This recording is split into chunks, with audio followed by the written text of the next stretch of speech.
This is a CBS News special report. I'm Bob Schieffer with more of our special coverage on the death of Pope John Paul II. Good morning. It is now 5 in the afternoon in Rome, and the public viewing of the Pope's remains is about to begin. The body is going to be moved this morning from the Apostolic Palace. That's just below, it's in a room now just below where the Pope's apartments were, and it's going to be moved to St. Peter's Basilica, where the public will be allowed to file past for the next few days. We think that's going to begin sometime later this afternoon. His funeral now has officially been set for Friday. What's going to happen this morning, the papal chamberlain, who is the cardinal in charge of the Vatican and until a new pope is elected, will preside over a moment of prayer for John Paul. Then this procession will begin to the Basilica.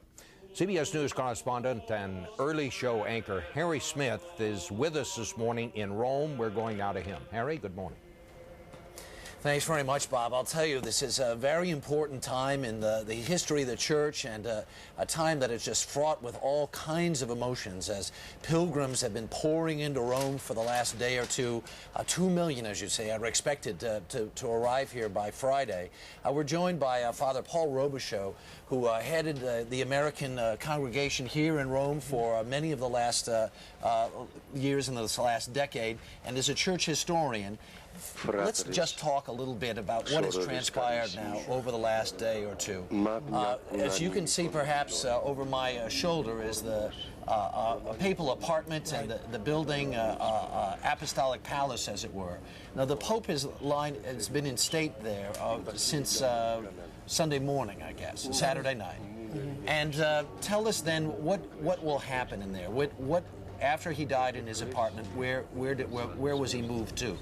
Well, what we're going to witness today, Harry, is the third part of a ceremony that began when the Cardinal Camerlengo and the members of the papal household gathered at the Pope's bed after he had died on Friday night and said prayers for him. Then he was moved on Saturday to the Sala Clementina, where he presently is, so that the household, all of the Vatican family, could have the chance to see him and to pray over him. And now, finally, we're about to see him translated, moved into the Vatican Basilica for the world to see. Now, this room where he was lying in state is a place where he would see audiences that came to see the Pope. This was the exact room in which he would see them. Is that correct? That is correct. And in fact, the Pope is presently laid out in the very place where he would have been seated when groups came to see him in the Vatican. Right. We talked with Cardinal Mahoney from Los Angeles, who was there, and talked about the sense of serenity that he had in viewing the Pope as he lied in state.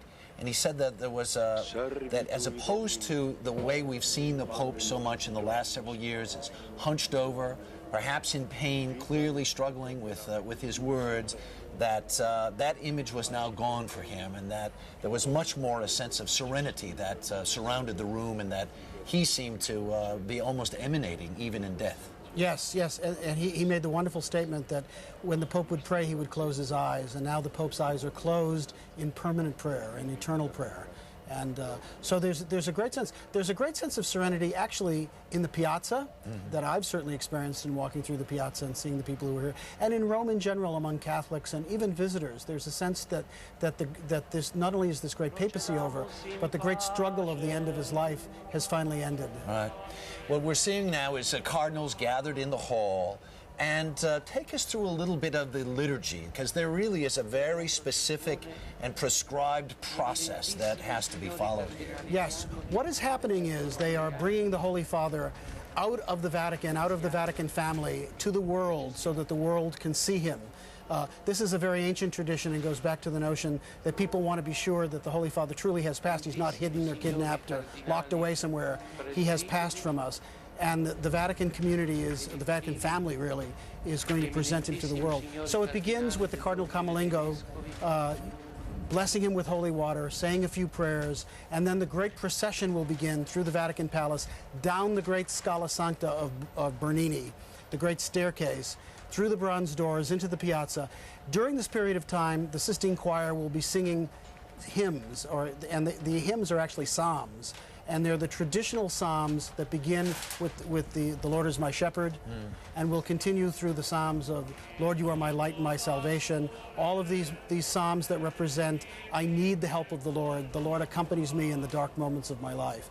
And the assisting choir will be singing back and forth as the body is processed into the basilica.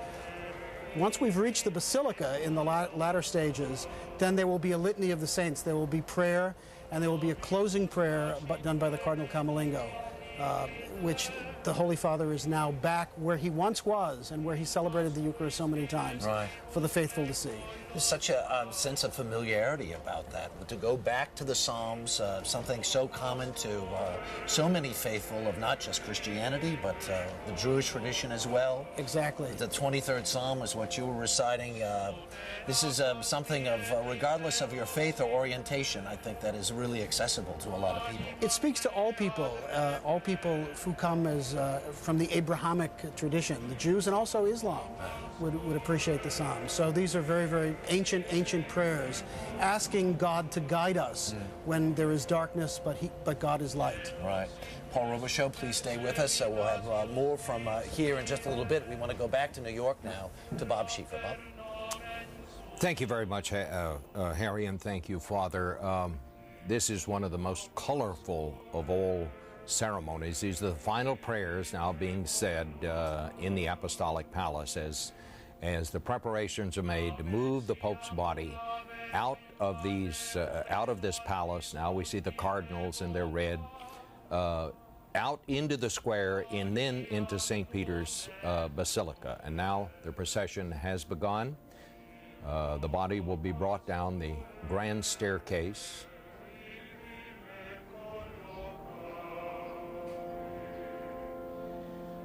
The Swiss Guards, of course, in the uniforms that were actually designed by Michelangelo. All of them are, as they were then, they were more or less mercenaries in those days who had been hired by the Vatican. All of them must still be Swiss Catholic. They take an oath of loyalty to the Pope. They take the oath on May 26 to commemorate the sacking of Rome on the same day in 1527, when Swiss Guards protected Pope Clement VII during his escape to the Castel Sant'Angelo. There are 189 of them. At that time, only 42 survived, and now the body being brought through the Apostolic Palace. I want to bring in Alan Pizzi, who's out in overlooking St. Peter's Square right now, where there is another great spectacle unfolding as thousands upon thousands of people continue to come into the square. Alan? Indeed, Bob, I hope you can hear me over the sound of the prayers and the bells. There are, I would say, 100,000 people streaming up the Via della Conciliazione, the main road that runs from the Tiber River to the Piazza San Pietro. Those people are all waiting to see Pope John Paul II when he's lain in state. The basilica is going to be kept open through the night. It'll only close between 2 and 5 in the morning for cleaning and maintenance. Such are the number of people that are expected, possibly 1 million. They're going to see John Paul II in an incredible place fit only for a pope. His body will be laid next to the Pope's altar, which sits over the reputed tomb of St. Peter. The reason why St. Peter's Basilica was built there. Soaring over it is the giant gilded canopy designed by Bernini. Just behind it, the statue Gloria, which reflects the Holy Spirit. John Paul II will lie there until Friday, which is when the funeral is. That's the last possible day they could have held this funeral under Vatican law. It has to be within 4 to 6 days of the Pope's death, and of course he died on Saturday night. So they're holding it at the very last moment in order that they can get as many people as want to, or as possible at least, to come in and view John Paul II's body. I have seen this square packed to filling. I've never seen this many people coming in this early for a ceremony. Remember, we're looking at 4 days from now, and there's 100, 150,000. The police have blocked the streets in all directions so that you can only walk here from quite a distance away. No vehicles allowed. It's a logistical nightmare for the city of Rome, something they've dealt with before, but perhaps not on this scale already. Even though it's a mild spring day, they're handing out bottles of free water to people standing in line. There are toilet facilities everywhere. Who knows if they're going to cope? Lots and lots of police and carabinieri. So far they've had virtually nothing to do. Security here, you just can't have the kind of security they would like, which is to search everyone. And on Friday we're going to have maybe 200 heads of state and government. Nobody knows for sure how many are coming, right from royals to President Bush to other presidents, prime ministers. It's a huge operation. Plus, you've got to keep all these people in line. Italians are used to crowds. They're used to dealing with this kind of thing, but this is going to be on a monumental scale, Bob. I think this is going to be, Alan, like something we have not seen in modern times. It's our understanding, as you say, there will be 200 or more world leaders coming in from every world capital.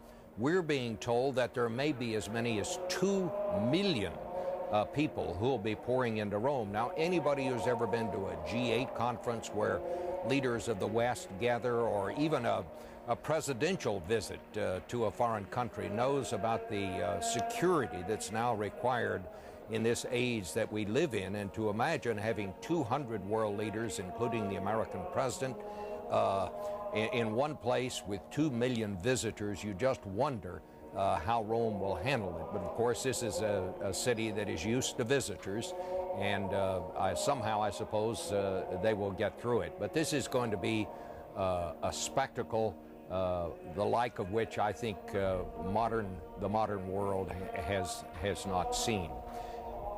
Now, as the procession makes its way on back down to the square, Harry Smith, this is just an amazing event that's taking place.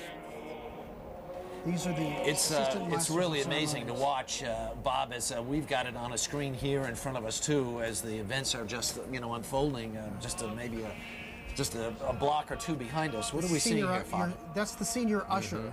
Who there are a series of papal chamberlains or who work for the Holy Father. It's a great honor to be considered a papal usher, and that's him leading the procession. There are a number of Franciscan monks that are standing behind, and now we're looking, of course, at the bier or the califlask of the Holy Father as he's being moved through the probably the corridor of the Nobile. We see the Swiss guards there who were dressed in black before and now are back in their more traditional uniforms. Right. Talk a little bit about the raiment that the Pope is dressed in. Pope John Paul II is wearing a bright or brilliant red or crimson chasuble, which is specifically reserved for the death of the Pope. It is the same vestment that John Paul I was buried in, and probably Paul VI. He's dressed in red, which is to remind us of the Holy Spirit and to remind us that he was willing to give his life, his blood, for the faith. So it's a sign of he is wrapped in a color of faithfulness and a color of spirit. There are the cardinals who are here in Rome are lined up as part of the procession. And as what we're hearing back and forth in chant is the Sistine Choir singing the Psalms. They're now singing Psalm 61, which is "The Lord is my light and my faithfulness. I should not be afraid." Again, the Holy Father is wearing a very simple white mitre. The mitre, of course, symbolizes the two horns of the Testament, the Old Testament and the New Testament. When a bishop is ordained, the book of Scripture is placed over his head, and he is reminded that he is primarily to preach the Word of God. So he wears that. And Father, if you will, I tell you what, I think this is, the pictures are profound, and the music in and of itself, I think, is very powerful too. We're just going to go ahead and let our audience see and hear and have the opportunity, if you will, to worship as they see these pictures. Et in peccato concepit me mater mea.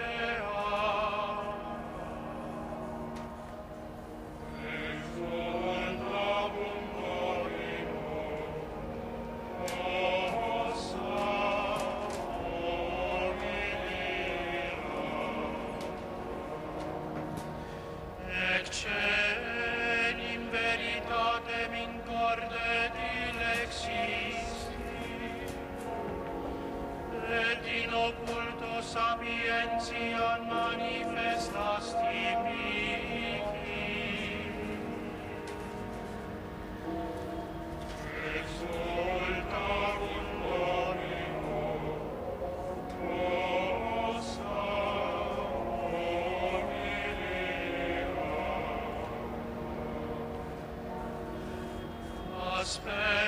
leges mei sobo et munda, lavabis me et superniveam de albamo, exaltabum Domino, As we're watching these cardinals process past, we should point out that they met this morning and made the decision that the funeral will be on Friday. There's been some controversy, or at least some questions being asked over the last day or so about whether or not the Pope would be buried at St. Peter's. Even a suggestion that his heart may be buried separately, and even buried in Poland. Let's talk a little bit about that, because that's not without precedent. That has happened where there's been a separation before. In fact, until 1903, the last pope being Leo XIII, for almost 400 years, the heart of the Pope was buried separately in the beautiful church of San Vincenzo and Anastasio, which is right next to the Trevi Fountain. As it turns out, the decision that apparently has been made is that that will not, in fact, happen. Reverend Navarro Walls has said that the Pope did not indicate that he had wished to be buried in Poland, and so he will, in fact, be interred underneath St. Peter's with more than 100 other popes. Right there, I think there are 147 popes buried in St. Peter's Basilica, which is about 60% of the 264 popes that we've had. He's going to be buried, actually, in the crypt or the tomb which once held Pope John the 23rd. Well, these pictures are really quite powerful, Bob, and it's interesting for me from the perspective of being around for a while and covering some different stories. This has its own separate power and solemnity and beauty. This is really quite stunning to see. Thank you very much, Harry. I think we're going to just pause here and watch for a minute. These, of course, again, the cardinals who are making their way out through the great bronze doors and out, they'll soon be out onto the square.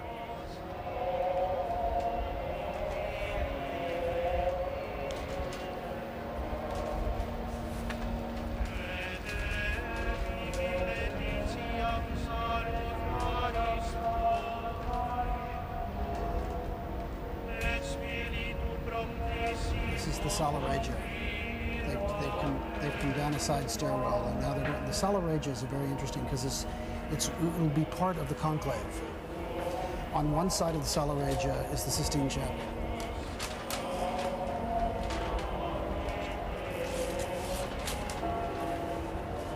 So, Father, explain where they are now. They are in the Sala Regia. It is a hallway at the very top of the royal steps, or the Scala Regia. And it's a very interesting space because it connects the Sistine Chapel, which is to the right of what everyone is seeing, with the Pauline Chapel, which is where the conclave will actually begin, which is on the left-hand side.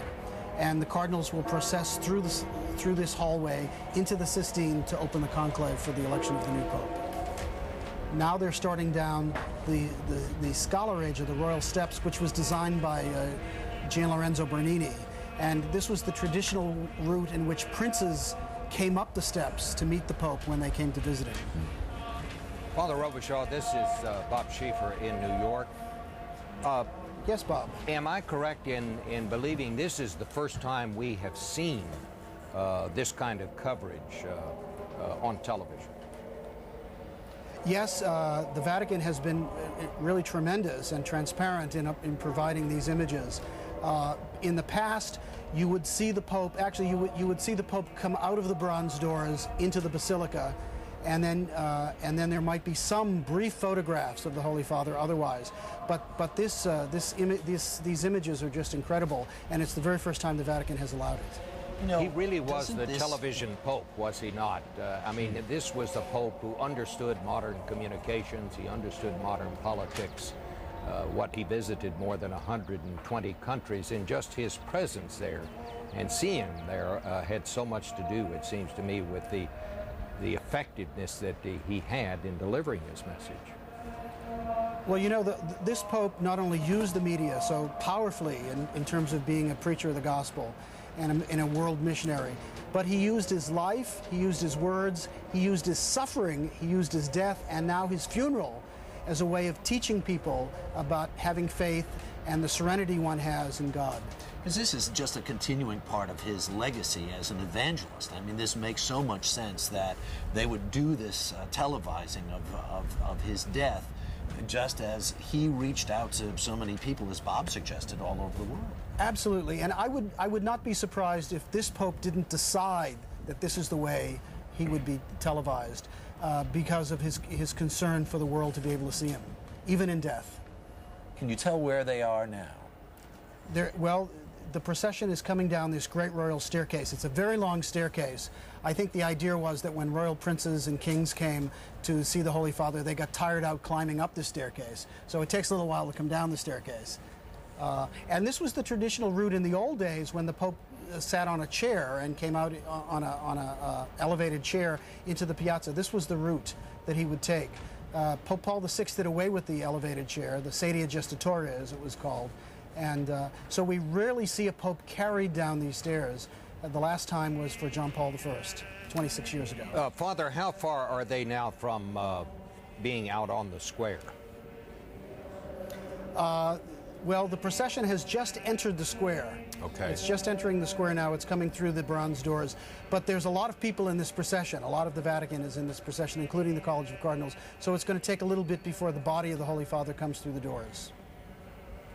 You know, picking up on what Bob said about the openness and being able to see all of this, this is a bit of a leap of faith, so to speak, but is there any chance that there will be any openness or visibility, as it were, transparency, when the conclave begins and the cardinals have to start their process of choosing the new pope? Well, unfortunately, no.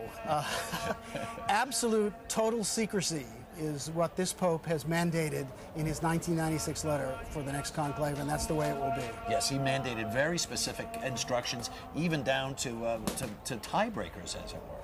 Very specific, and of course, no electronic media of any kind. In fact, the Sistine Chapel will be swept every morning before the cardinals gather to vote. No cell phones, no Palm Pilots, no Blackberries, no nothing. Do cardinals, Father, do cardinals carry Palm Pilots? Well, Cardinal Mahoney, who was on earlier today, I know carries a Palm Pilot and a cell phone and a laptop, and I was talking to his secretary while he was being interviewed by Harry, and said that it's going to be very hard for the Cardinal to let those things go. Let's go down to Alan Pizzi, who is very near, I believe, where the procession is coming by. Alan? Bob, from where I'm standing, I'm looking straight at St. Peter's Cathedral, and I can see the basilica. I can see the procession coming down through the colonnade, through the bronze doors. It will come out through the columns that you can see the shot on, and then they will turn to the right and go sort of diagonally across the great piazza of St. Peter's to where a lot of priests in white chasubles are lining the steps. The casket and the body will go up those steps and through the great front doors into the basilica. It'll be a slow process.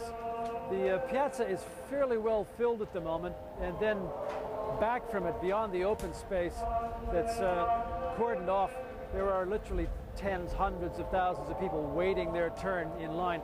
There are 5 large screens that they can see, and then all the way down the road, all the way down the Via della Conciliazione, giant screens have been erected so that the people who haven't gotten close enough to see this will be able to.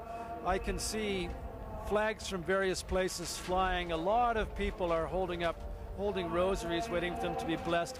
The crowd is incredibly mixed. You've got young, old, infirm, you have nuns, you have people that look like they would rather be hermits than be part of the world. You have children.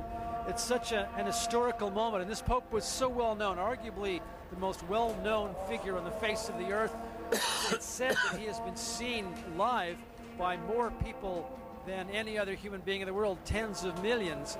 And you know, everybody here, even if you're not religious, you have a feeling that this is an incredible moment.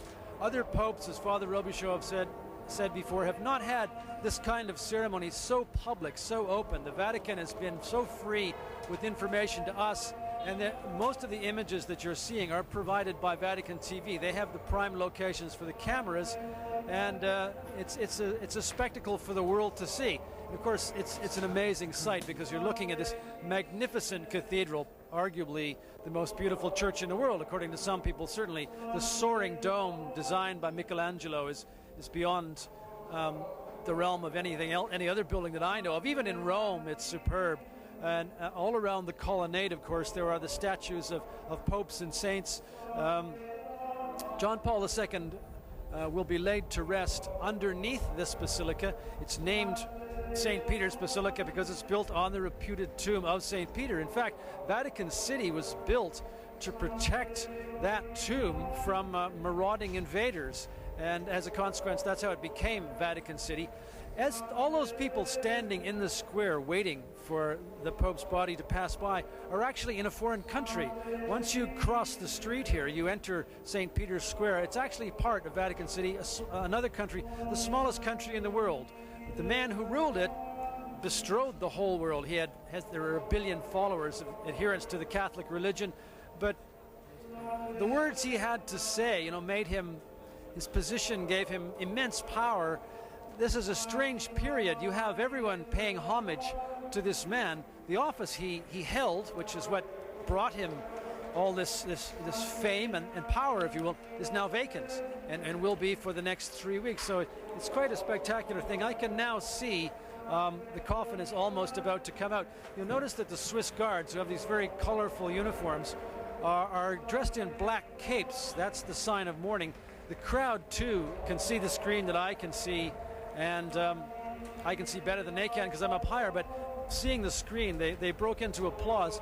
It's an Italian phenomenon to applaud at funerals, at processions like this. It's a mark of homage and respect to the dead person. And John Paul II was certainly respected and honored by all of these people. Prayers that are being said, I would imagine they can be heard for blocks and blocks and blocks because the sound comes out of giant speakers and echoes around through the colonnades, off the walls of the soaring cathedral, down the Via della Conciliazione, and I'm sure that this sound can be heard all over. The bells of St. Peter's, of course, you can hear over vast areas of Rome, and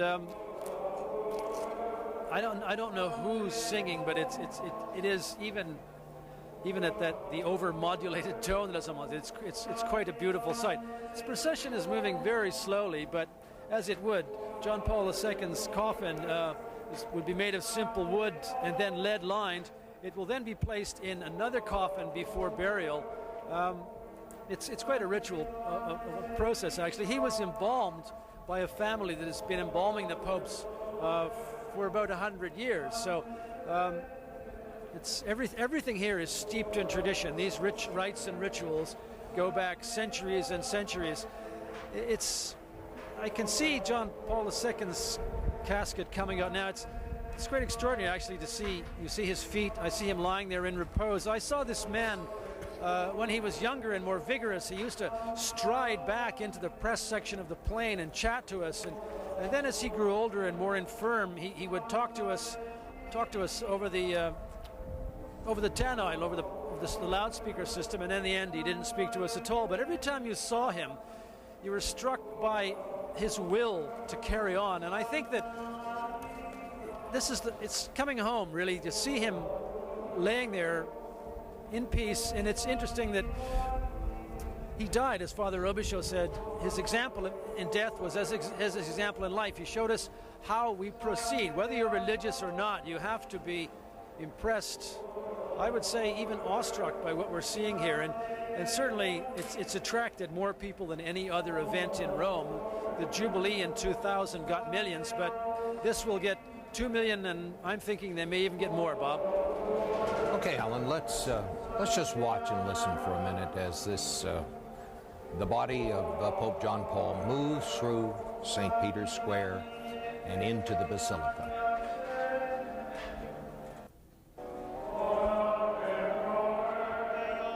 Ioannes Chrysostom. Sancte Martine, Sancte And Bob, if I may, Patrice, I just want to bring in Father Robichaud to explain that we had been hearing the singing of these psalms. Right. What are we listening to now? We're now listening to the Litany of the Saints, and this is a very powerful thing. It begins with the Mother of God, and then it goes to Saint Joseph, it goes to the Apostles, it goes to... Well, in the old days, it was the great Roman saints, but in this new litany, it includes American saints, African saints, Asian saints, praying for the saints to be with us as we send this servant of God home to God. I can't help but notice, Harry, as I watch this, how often John Paul came through this very same route with his arms waving in his Pope Mobile, blessing people, and now he comes through for the last time in silence. And everyone in turn is still responding to him as they did for 26 years.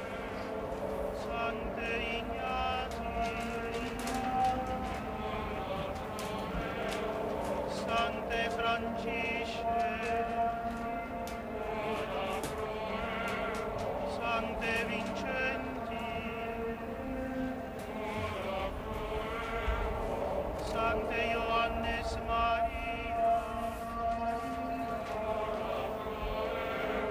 Sancte Filippe, Sancte Gaspar, Sancte Vincenti. Father Robichaud, now once they get into St. Peter's, what happens then? They will process John Paul II to the main altar of St. Peter's Basilica. That is the site of the tomb of St. Peter. It is the place where he preached. It was the place where he was enthroned. It was the place where he celebrated the Eucharist. And he will be placed in front of the Confessio at the tomb of Peter for the veneration of the faithful. And the men who are carrying the body, now who are they? Well, if you notice, they are in tuxedos, with white shirts and very formally dressed. They are the gentlemen of His Holiness. During the Pope's lifetime, they served as ushers and stewards to escort people in and out. They form a part of the old papal court. And they are the ones who used to carry the Pope on a chair years ago. What an honor for these men to have this opportunity to do this now. It's an extraordinary honor for them. And it's a wonderful way for them to say goodbye to the person they served for so long.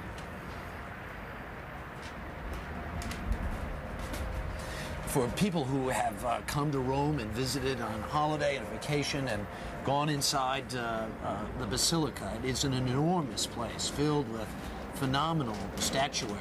And in terms of the physical location of where he'll be in terms of for visitation, where can you describe physically where that is? The easiest way to think of it is he'll be directly under the dome. Okay. Directly under the dome. When you enter the Basilica, and the way Bernini designed the Basilica, Bernini had a great love for theater, and of course this is appropriate because John Paul II was an actor. But when you enter the Basilica, you look up the nave, and all of a sudden there is this platform, which is where the high altar is. And John Paul will be at the base of that.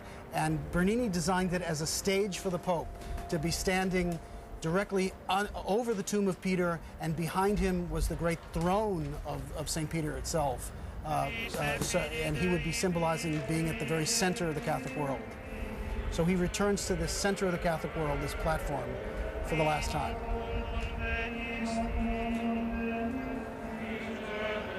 And all of this is on the site of what was once a pagan cemetery, if I understand it. The first basilica was built there, and that was around, what, 300 and something, I suppose.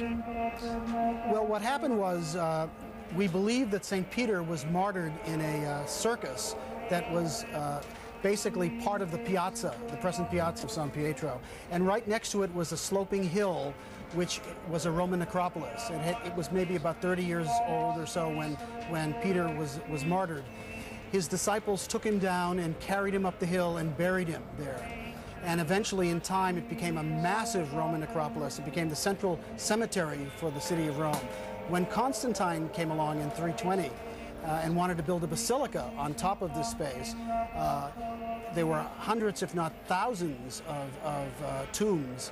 And Constantine did a horrendous thing. He closed the cemetery, he bulldozed it to flatten it, to take away the hill, and built his basilica on top. And this necropolis disappeared and wasn't rediscovered till 1939. You know, Father, it might be helpful, especially for non-Catholic viewers, to understand the importance of Peter in the Church. I guess what we know is the Petrine theory, this notion that Peter was the head of the Church and the Bishop of Rome. Right. Thus, whoever is the Bishop of Rome then is the head of the Church.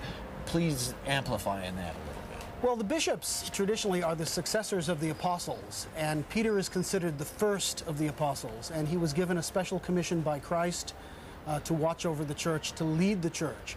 So therefore, the Bishop of Rome is the specific successor of Peter, the Prince of the Apostles, the first of the apostles, and therefore is the principal bishop of the church.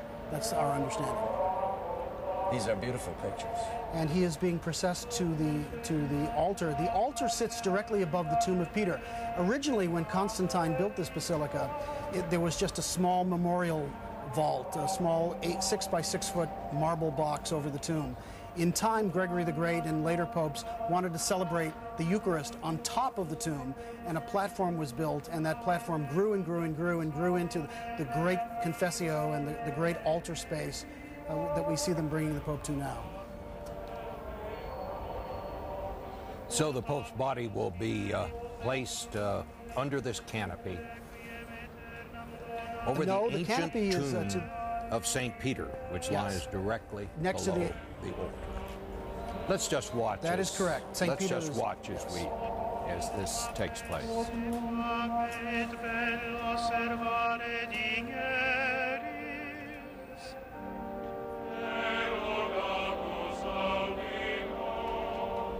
Ut cunctis populis pacem et veram concordiam donare digneris.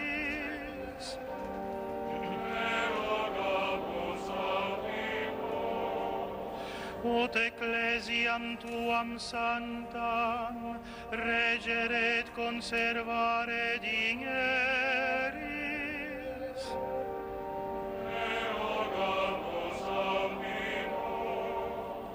Ut operarios in mesem tuam mittere digneris.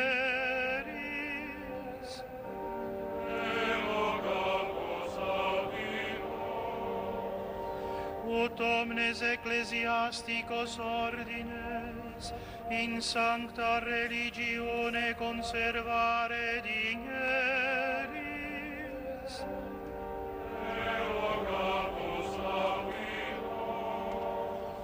Ut omnibus in Christum credentibus unitatem largiri digneris.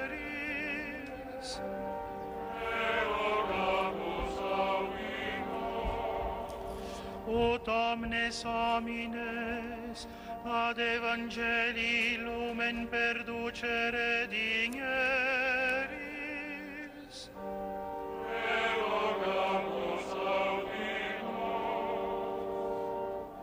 Christe audi nos. Christe audi nos. Christe exaudi nos. Christe exaudi nos. So now the Pope's body has been brought to St. Peter's Basilica. It will be some hours, I understand it, Father, before the public will be allowed to come in, but eventually, later, they will be able to come by and view the Pope's body. About 9 o'clock tonight, and they'll be able to view the Pope's body till about 3 in the morning. They'll close the basilica and reopen it again at 5 or 6 a.m. As we said, as we just opened this special report, we're talking about as many as 2 million people flooding into the city.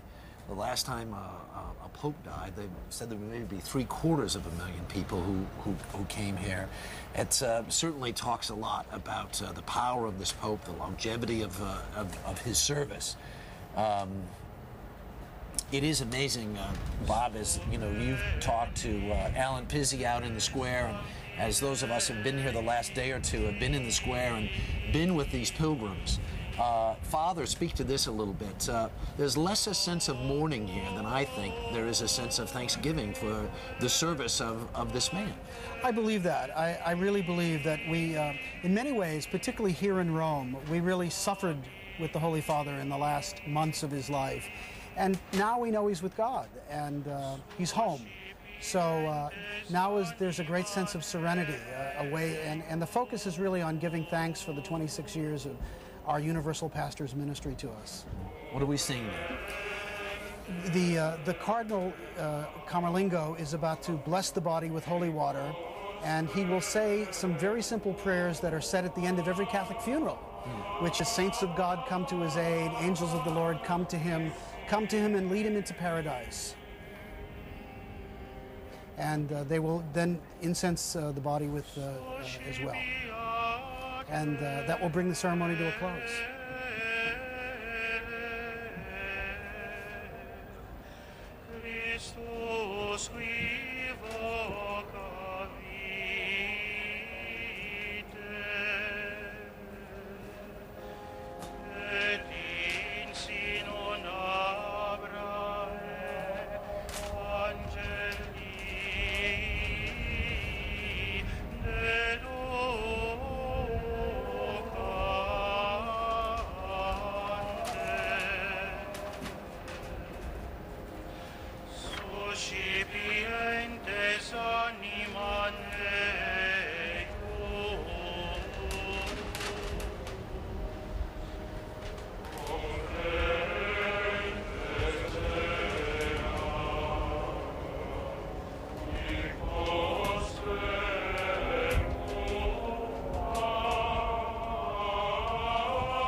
So, Father Robichaud, what happens now? Between now, the public will start filing in some hours to pass by the body. But then the funeral, when it begins on Friday, what happens between now and Friday? Well, between now and Friday, the Basilica will be open. We expect it will be open almost 24 hours a day to allow as many of the faithful to come and pay their respects, to say a prayer, to say goodbye to Pope John Paul II. I'm sure that many of the cardinals, when they are not in meetings, will be coming back, and a lot of the Vatican staff will come back into the Basilica to say a prayer and to pray by his tomb or by his bier. This is basically a time to give thanks for his life, to pray to God for him, and to pray to God for the next Pope. Alan Pizzi is still out in the square. Alan, has the crowd changed? Has the mood of the crowd changed out there after seeing the Pope's body pass by?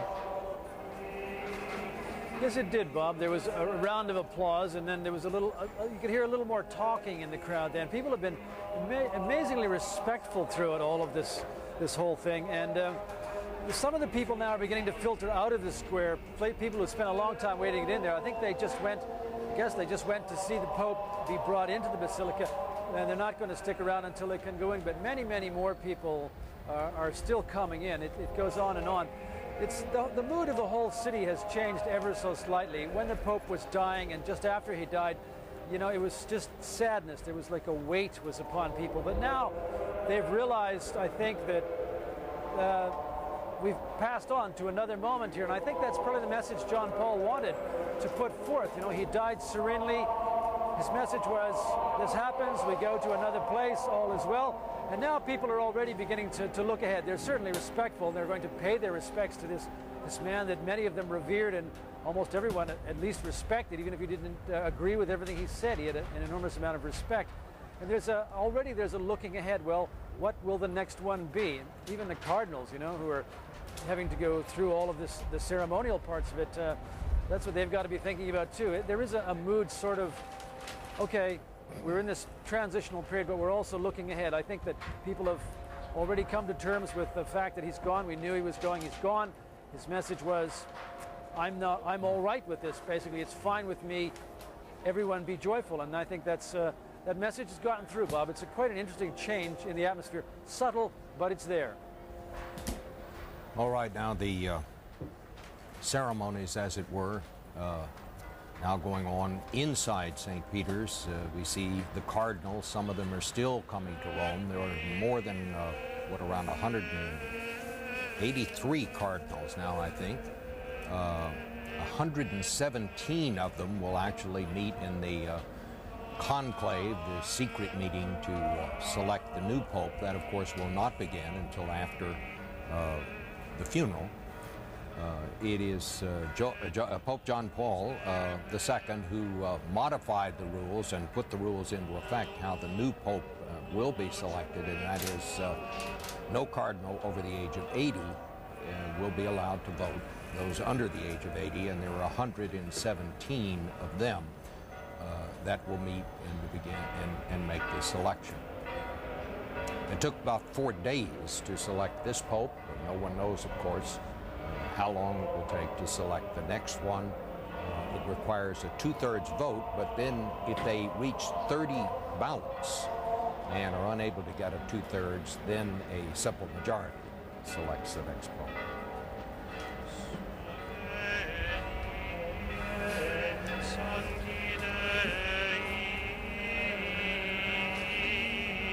Bob, at Harry Smith here in Rome with Father Paul Robichaud. You know, there is so much ritual here, so much that's ancient, that we're hearing, that's being recited, that's being sung. And I think for many Catholics, there really is a sense of comfort in that ritual. Very much so. Catholics are very ritualistic people, and there's something about our traditions. When people find themselves in loss or in crisis, to be able to go back to the old traditions, the old prayers, and there's a sense of strength that comes from that. And the Catholic Church is rich with traditions. We have 7 sacraments. We have a variety of other prayer rituals that we do, and it really focuses us. Of course, a lot of them come initially from Judaism, but and so that's also true of the Jewish people as well, is that you go back to your roots at difficult moments, and you really find sustenance in those moments. You know, it's interesting as we saw the Pope's body go past, and he was clutching the rosary. And I've had conversations with people here over the last couple of days about the restoration of the rosary as being an important part of people's lives that seem to have gone away, that with this Pope and with his religiosity that has seemed to have be coming back in a very important way. I think so. You know, I think after Vatican II, a lot of Catholics, particularly American Catholics, moved away from some of the traditions, saying this is a whole new time.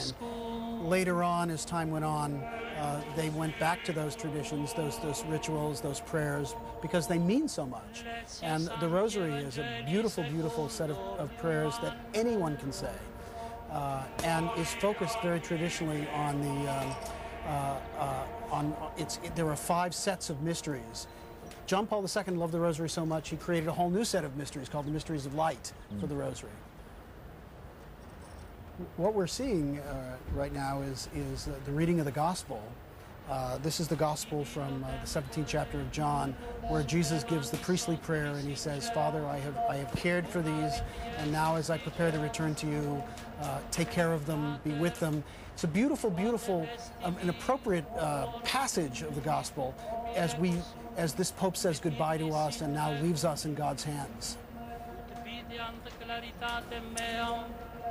Quam detisti mi, quia delexisti me, anti constitutione mundi.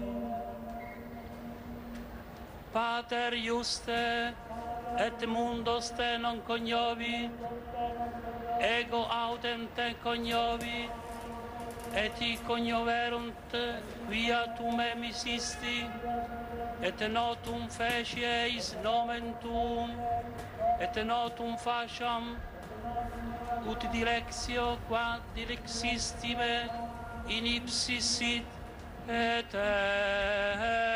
ego in ipsis, verbum Domini. President Bush is, of course, planning to go to the funeral on Friday with Mrs. Bush. We are told that he may have something to say at the White House momentarily. We will, of course, keep these pictures up. Here comes the president now. We'll try to tune in briefly on what he has to say about this. It's an honor to stand with a courageous leader of a free Ukraine. Mr. President, you are a friend to our country, and you are an inspiration to all who love liberty. Welcome to America, and we're pleased to welcome your wife as well. We're looking forward to having lunch with you. President Yushchenko was the first head of state I called after my inaugural address. I told him that the Orange Revolution was a powerful example, an example of democracy for people around the world. I was impressed. I know millions of my fellow citizens were impressed by the brave citizens who gathered in Kiev's Independence Square and rightly demanded that their voices be heard. It's an impressive moment, Mr. President, and an important moment. I've oftentimes told our fellow citizens that the world is changing, freedom is spreading, and I use the Ukraine as an example, along with Afghanistan and Iraq, about a changing world. A world, by the way, changing for the better, because we believe free societies will be peaceful societies. Mr. President, I appreciate your vision. I want to thank you for our discussion we just had. We discussed a lot of matters. We talked about the neighborhood, of course. We talked about your commitment to fighting corruption, your deep desire to introduce principles of the marketplace in Ukraine. I told the President that our nation will stand by Ukraine as it strengthens law enforcement, as it fights corruption, as it promotes a free media and civil society organizations. To this end, I've asked Congress to provide $60 million for new funding to help you in your efforts, Mr. President. We also agree with your desire. Well, we have been told the president was going to have some remarks about Pope John Paul. Apparently that will be coming later. We're going to rejoin these services now.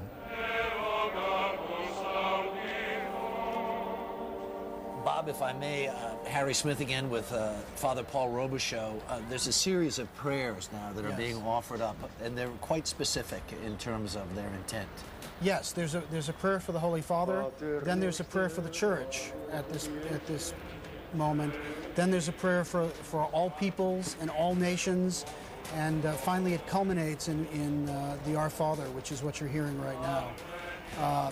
Then the Camerlengo will read a prayer that basically says, Lord, you are our salvation, and hear us this day. We confide to you the spirit of our Holy Father, Pope John Paul II. Guide him into new life. And then he'll say, eternal rest grant unto him, O Lord, and bring the service to a close. Repose in pace. Repose in pace. Requiem aeternam dona e Domine, e lux perpetua luceat e resquiesque in pace. May he rest in peace. Amen.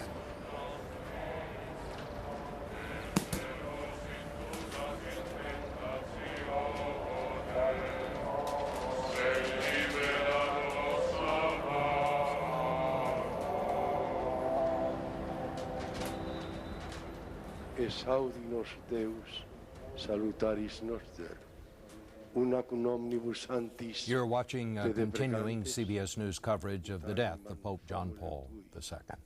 Pape nostre Ioannis Pauli, qui ecclesiae oratione est confisus, electorum tuorum junge consortio, per Christum Dominum nostrum. Amen. Requiem aeternam dona ei Domini. Et lux perpetua lucia Dei. Requiescat in pace. Amen.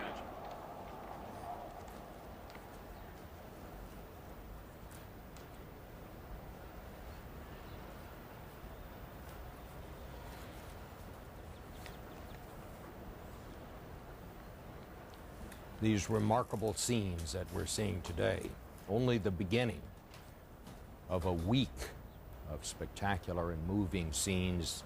2 million people expected to pour into Rome.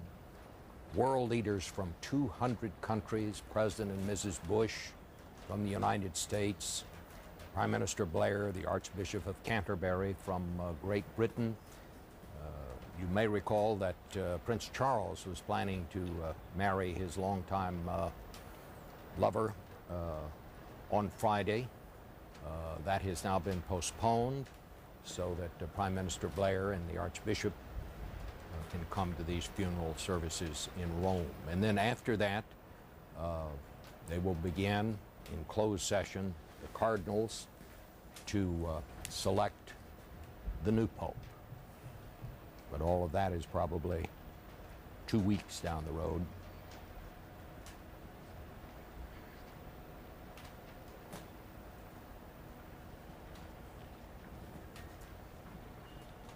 These are the cardinals who are already in Rome. Many of them, of course, are based at the Vatican. About 183 of them from around the world, and they will all be there, but as we said earlier, only those under the age of 80 will be voting to select the new pope.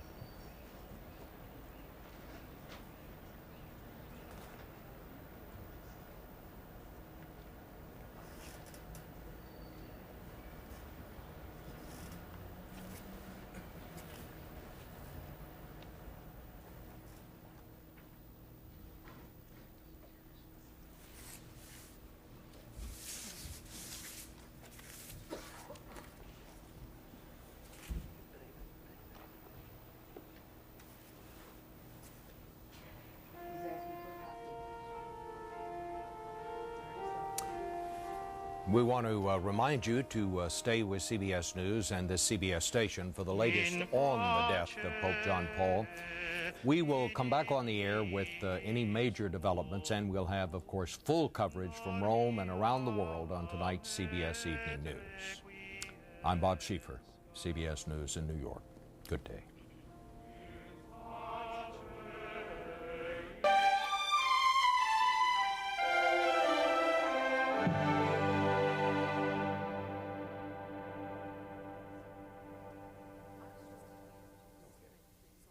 That's good. This is CBS.